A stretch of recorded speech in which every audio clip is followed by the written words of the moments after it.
thing that I think is really enjoyable is fishing for saltwater fish, fishing the flats for bonefish and tarpon and other species. And there's always people that come to the show that are interested in learning about that kind of stuff. So, Jack, you've got a real talented guy that works for you. Mike, you'll be talking about my friend Jeff Currier. Now, Jeff has written a book called Currier's Quick and Easy Guide to Saltwater Fly Fishing. And he just released a new book called, obviously the same title, Quick and Easy Guide to Warm Water Fly Fishing. Now, Jeff is going to show us the Bimini Twist. Now, that's a knot that you need for saltwater fishing, but surprisingly, if you're going after great big carp, it's a knot you're going to need to know for going after those warm water species too. So we're going to have Jeff show you how to tie the Bimini Twist. Hi, my name is Jeff Currier, and I'm here today to demonstrate to you how to do the Bimini Twist, one of the most important of all fishing knots. But before I do that, I want to explain one thing, because there's probably a lot of you saying, what's a Bimini Twist? Or you're saying, why a Bimini Twist? Well, Bimini Twist is a knot that's used to make a loop. And what this loop does, it adds a loop-to-loop system into your fishing tackle. I'm a fly fisherman, so I'm going to explain it for fly fishing. What the loop in the Bimini Twist does for me is it puts a loop-to-loop system in my leader. Now, one may say, I fish for trout, I fish for bass, I've never had to put a loop in my system. Well, really, some people do have to put loops in their system, because number one, it makes for a faster change. Some people change their leaders with a loop system so they can do it real quickly.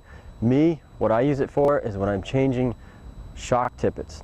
Shock tippet, what's that? Well, a shock tippet is basically a section of very heavy mono or wire that is used to fish for abrasive-mouthed fish. Take, for instance, tarpon. The inside of a tarpon's mouth is like sandpaper.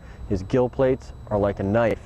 When you're fighting a fish on a regular leader, let's say you had a 20-pound leader, you thought you had a real strong leader, and you were all set to fight big fish, you probably weren't, because after that tarpon jumps 2 or 3 times with the leader on the side of his face or inside his mouth, 20-pound test is nothing.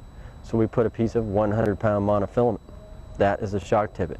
The other type of shock tippet would be wire. If you go up to Canada and fish for pike, or back in Wisconsin and fish for muskie, or let's say you go saltwater fishing and fish for barracuda or snapper, all fish with big teeth, you need to have wire, or once again, that 20-pound test is nothing.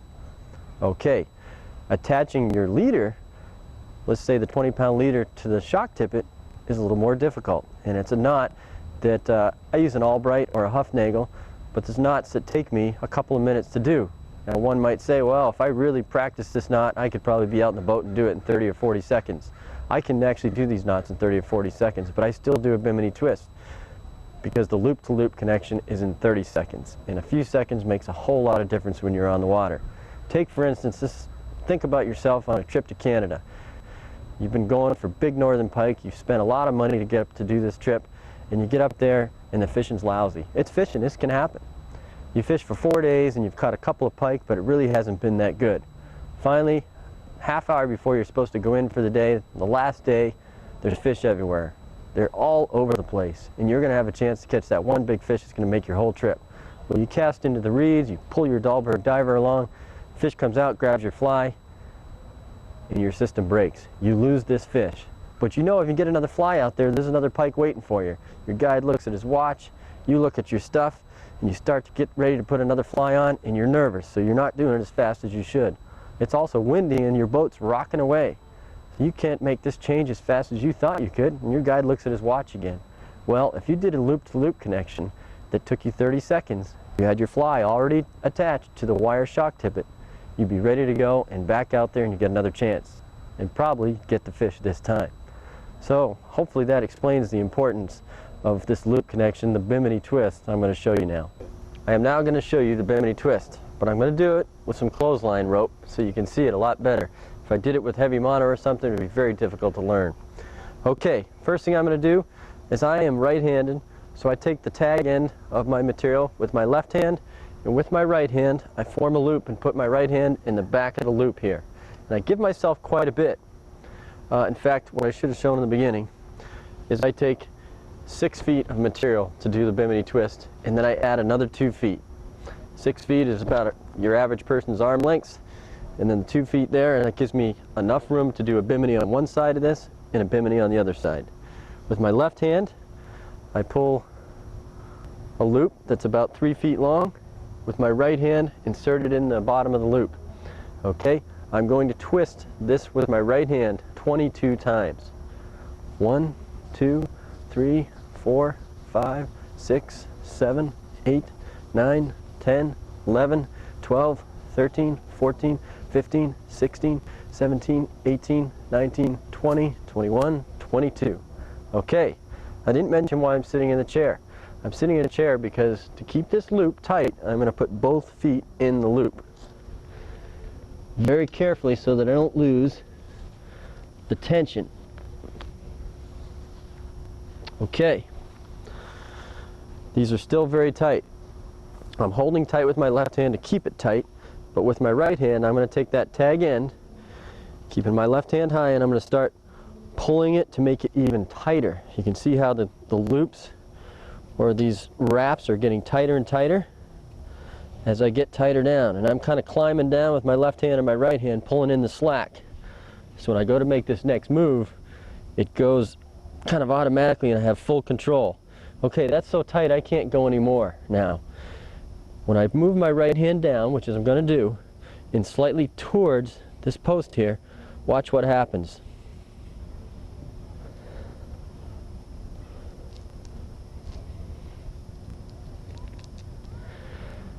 The slack in my right hand automatically rolled down over the top of the clothesline rope itself.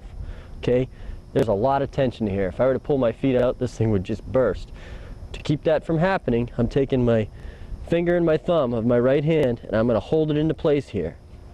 Now I'm going to switch hands, grab it with my left hand, and I'm going to lock this knot into place with the actual tag end itself. And I'm going to do this by putting a simple half hitch around one side of my Bimini loop.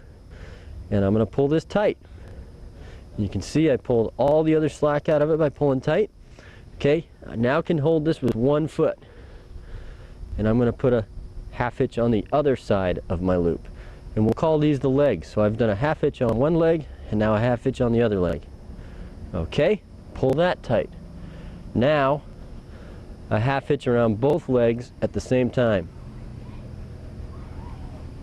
Okay, to finish the knot off, you might think you could stop there, but why not make sure it's 100% secure? Do a triple half hitch around both legs. And pull it tight, slowly, and make sure it's secure.